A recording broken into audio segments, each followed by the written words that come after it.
Okay, good morning. It's me again, Kois TV, ang inyong lingkod. Dito po tayo ngayon sa Barangay Tatalon, Diosdado Elementary School, no? At sabi dito ay darating daw po si Senator Erwin Tulfo, no? At inaasahan po yan ng mga tao rito na ito, mga nakapila, napakarami po, no? At dahil naalam nila na magbibigay raw po ng tulong si Senator Erwin Tulfo, no? At yan, kaya po ganyan karami, no? Inaabangan din nila ang pagdating nito. Sana ay mamaya ay makapanayam natin siya o makunan man lamang natin ng video. Sigurado naman na magsasalita rito si Senator Erwin Tulfo, no? At kung sakasakali man, wala rin tayo na makausap natin siya ay matatanong din natin siya kung ano yung mga nakahandang tulong na ibibigay niya rito sa mga nasalanta ng bagyo, no? Ito sa mga taga-barangay Tatalon. Mamaya-maya lamang ay darating na siguro si Senator Erwin, ano? Sana makaharap din natin siya ng personal. So yun lamang muna, no, sa oras na ito, no.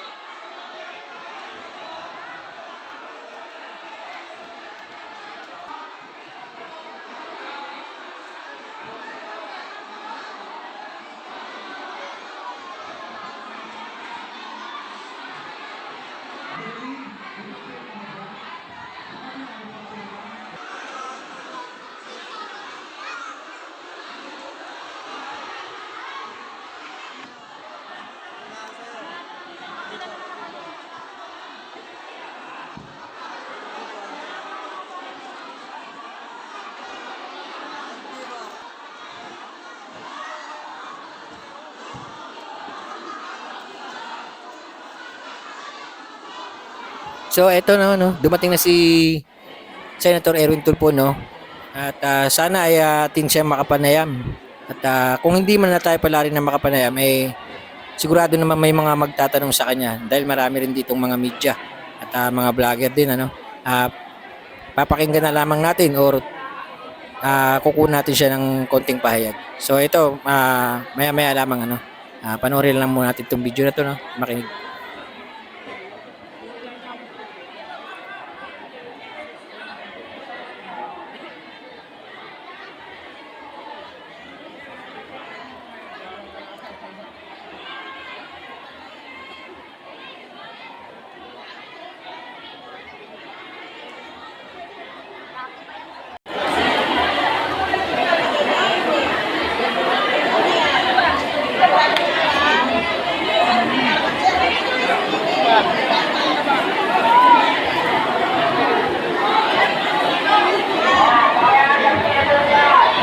Sen. Frustrating.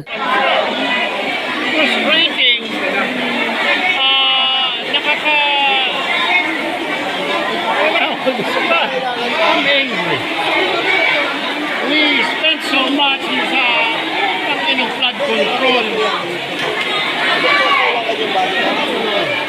We cannot blame the president. As a matter of fact, everybody stop flood control. Ma'am, ganito po. Punta po kayo sa opisina namin. Dito sa may malapit sa Mother Kaya, tapos pupuno namin yung requirements para magkalang kautunan sa natin. It should be the public works and highways should be implementing flood control. Anong kinalaman ng portragis sa politiko na magpa-flood control siya? Sila, DPWH ba sila? I'm talking to everybody. Pare-pareho tayo mga politiko ngayon, congressman, senator. Why don't we put all our heads together? Hayaan natin ang public works to do the job. It is not our job to fucking fix the flood control. It is not our job. Our job is to do law. Bakit tayo makikialam sa flood control? Eh, unfortunately, ilang administrasyon na puro flood control. May nangyari ba? None. We did not learn. Noong panahon ng Ondoy, sinabihan na pala ang administrasyon ng Arroyo. Gumawa na ng paraan. Wala nangyari. pinapahawak sa politiko. Hindi napupunta sa flood control eh. Malungkot sabihin, pero napupunta sa bulsa eh. Diba? Yeah, come on, let's give the people a chance.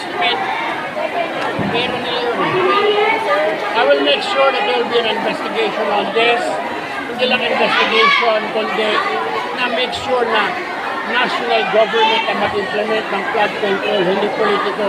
Hindi si congressman, hindi si senador, kundi ang public works and highways, the national government.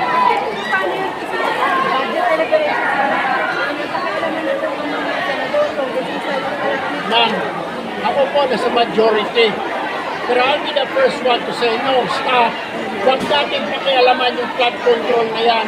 Leave it to DPWH. Ngayon, kung meron kayong mga pork barrel dyan, i-donate nyo na lahat sa DPWH. Walang ka. Anong pinalaman ng senador kongresista? Sige nga. Wrong. But Senator, pag po mag-open na din po yung 20th Congress, pag po nabigyan kayo ng chance to do close coordination with DPWH, Ang gusto ko lamang po, ma'am, let DPWH do their job. Give the money to DPWH para walang sisihan, di ba? Kagaya ngayon, ang daming pinahol ng BBM na flood control project for your information. Wala siya pinaparelease pa sa flood control dahil nakita niya may mga problema. You ask Malacanang about it. I know it. May nagsabi sa akin. Sabi ng DBM, pinapahol ko ni Presidente. Sabi ko, good. Ano karapatan ng senador, congressman, mag-flood control? None! Ako mismo ngayon 28 ko sa harangin ko. Kasi majority ko ako, I will say stop. Siyempre. Then I will say no. I will say no. This has to stop po eh. This has to stop. Ano ka naman that was 10 years ago, 15 years ago? Walang nangyari. We have to stop this foolishness. We have to stop this goddamn corruption. Sir, kayo,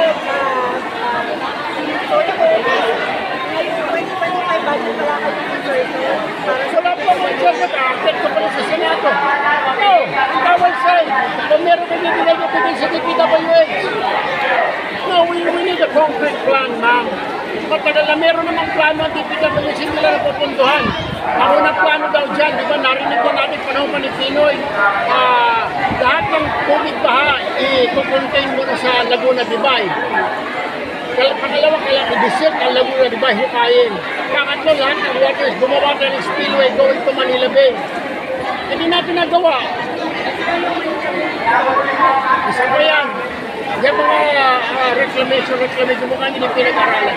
Something is terribly wrong. We have to fix this. Pero hindi kaya ni Pangulo lang na siya lang mag-isa. Senate and Congress should put their heads together and work on this problem. Wala na ang mangyayari. Alam pala natin na mayroong climate change. Patindi ng ulan. May ginagawa wala. Flood control. Ang flood control ng mga politiko maglalagay ng backhoe sa ilog. Hukay ng ilog. That's not flood control.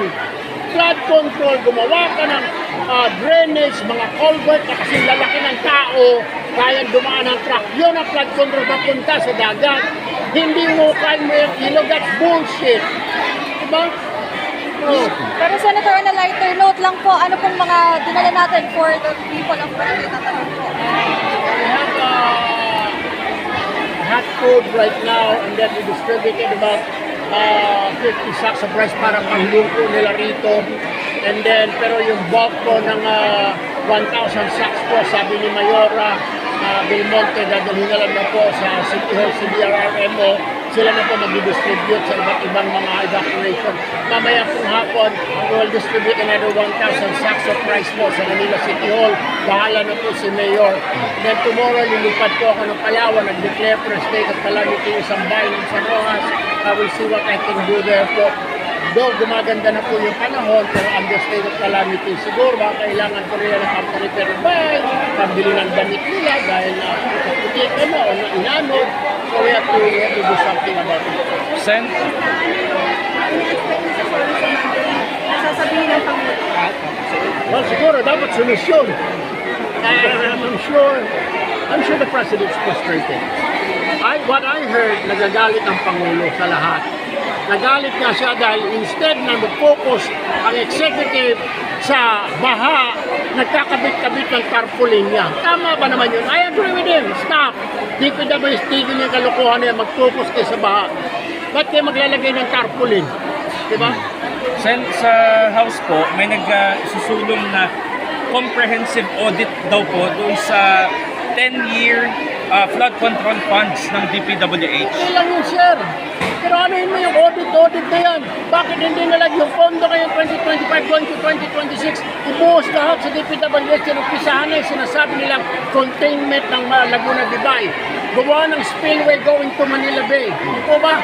Bakit di gawin? Putkutin lahat yung Pasig River, lahat ng mga waterways sa Metro Manila, linisin, declogging, para we'll be ready for next year.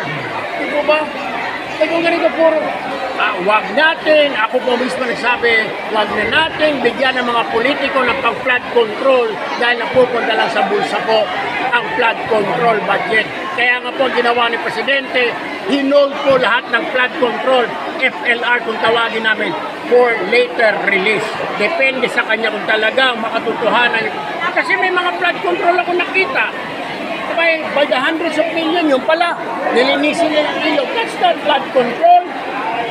Anong flood control doon? Ang flood control, magawa ka ng drainage sa ilalim ng lupa, malalaking culvert, kasi lalaki ng tao, kasi lalaki ng mga truck, para umagos yung tubig. Kahit suka, pwedeng dumaan doon sa ilalim, di ba?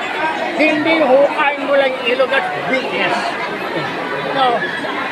I am part of the majority, pero I'll make sure I will hold so may flood control akong unang sisita. Teka muna kung ba't may flood control ka? Teka muna senador ba't may flood control ka?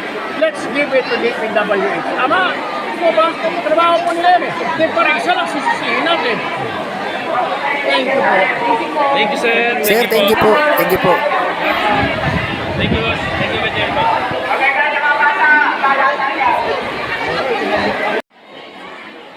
So yun po, no, narinig po natin yung kanyang pahayag na kanyang pagtutol sa proyekto ng DPWH na dapat ay ihinto na lamang muna, katulad ng kautusan ng ating Pangulong BBM na wag na munang unahin ang mga proyektong yan, ano, dahil sa panahon ngayon ng puro pagbaha at dala ng bagyo, no. So ito po ang inyong lingkod na si Kois TV, no, at hanggang dito na lamang. Huwag niyo po sana kalimutan mag-like and subscribe sa ating channel, no, para tuloy-tuloy po tayong makapaghatid ng mga balita. Maraming salamat po.